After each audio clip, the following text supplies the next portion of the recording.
Hi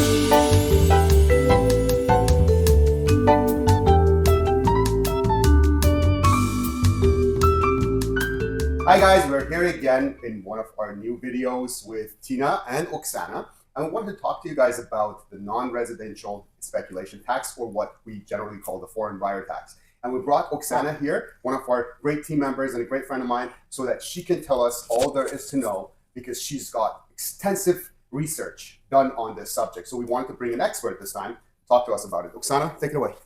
Yes, thank you so much, Farshid. Yes, it is a bit controversial. If my name didn't give it out, Oksana, my background is Ukrainian. So a lot of people who are coming in for through Kuwait program, which is ability to come into Canada and have right away a work permit, that understanding is, or misconception, that you can buy and you can forego not paying the tax. This is not true. It's two separate things. When you come into Canada and you have a work permit, yes, you can buy. The work permit has to be 183 days valid at the time of closing. Is it a minimum 183? It's a minimum. Minimum. Yeah, minimum. However, you're still going to have to pay non-speculation tax. So it's 25%. And now in Toronto, they put in additional 10%. Oh, was it that From new the thing? purchase. Yes, it's a new thing, new regulation that just came in. However, with all the changes in a political stage, it might change once more. But as of right now, it's 25 outside of Toronto and 35. 35 in Toronto. In Just Toronto on a purchase price, not on a borrowed amount. on the purchase price. Let's be clear. On the purchase price, because a lot of people confuse it. They think, oh, okay, my loan amount is 500,000, so it's only on that. No, it's on the purchase price, people. Yeah, it's on a purchase price. There's questions pertaining to what if I buy with somebody else as a partner. Yes, you can. However, the tax still applies. So as long as there's one person with a non-permanent status on title, they have to pay the full tax. Full tax on a full purchase price, not only on your share. Yes, and that is something that I actually experienced 2 weeks ago, where the clients, one of them was a foreign buyer, and the other one was a resident, and they thought, oh, it's only 50%. No, it's not. I had to call the lawyer, and he said, no, it's on the full amount, because that person in the deal is a foreign buyer. Yeah. And Oksana, does it matter what kind of property they buy? So land, would it apply to land? Would it apply to commercial? Or is it only residential? It's only residential up to 6 units. Okay. Yeah. Okay. Any commercial, agricultural lands, it doesn't apply for it. So what about mixed use? Do you know anything about mixed use, like commercial and residential on the top floor? I would believe that it would apply. It would apply. It would because apply of the residential component. On it. Correct. Yes, correct. Correct. However, having said that, there is exceptions. There's always exceptions. So if there is a spouse and one of them already has a status of permanent resident and one doesn't yet, that will apply as an exception. Okay.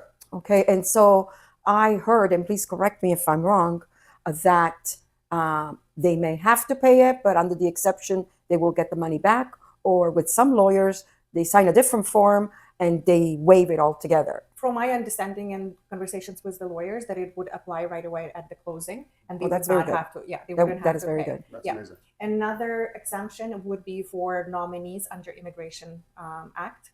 So, but you have to be already nominated at the time of the closing. Of the closing. Of the closing. So very, very important. Yes. So can you clarify nominee? Nominee, I don't want to get into specifics of it because it's already immigration law.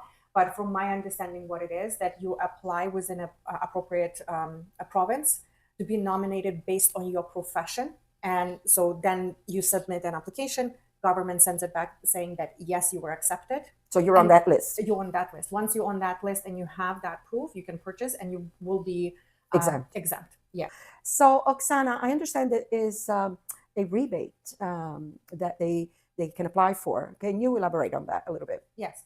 So if somebody still chooses to purchase the property, and you would have to pay non-residential speculation tax, once you do receive your permanent residence within the 4-year window, you can ask for the rebate.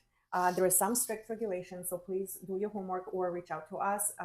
We can send in the links where to get the information as well.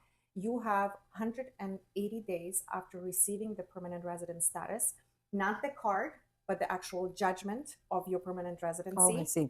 Yeah, so you don't miss it. To apply for the rebate, you're gonna have to provide supporting documents. The important also thing is to highlight that you have to occupy the property. So it's an owner occupied. Owner occupied, and you have not to rentals. Yes, and you have to be able to prove that you started to reside in the property within 60 days of closing. So change of your driver's license, utility bills, correct, things correct. like that. Yes. There is also other two rebate programs for transitional, sorry, student and transitional employed people. If you're employed in Ontario for at least 1 year, you can also apply for the rebate. And that's very good. Yeah, and if you a student and you've been enrolled in a college, university for the last 2 years as a full-time, you can also apply for that rebate. Oh, wow. That is very good information. Very good to know, because we do have a lot of professionals that are coming in to the countries, and we do need professionals, doctors, lawyers, nurses, that will qualify for that nominee list. So, people, do your homework, consult a lawyer, an immigration lawyer. We do, by the way, have one in staff, Eric. So if you ever need help, we're here. Call us and we can help you with that. But a lot of great research, Oksana. Thank you so very much for sharing this with us, our clients, our agents. Again, what do we say? Give us a call. Yeah, give us a call. I mean, we have very diverse staff. We have diverse levels of knowledge. I mean, from the top, Tina, to Oksana, and myself included. Give us a call if you have any questions with regards to the foreign buyer non-speculation tax. If you have questions with immigration, we're not immigration lawyers, but we do have one staff that can answer your questions. And anything else that's got to do with loans and mortgages, give us a call and we'll be more than happy to help you. Thank you so much. Until next time.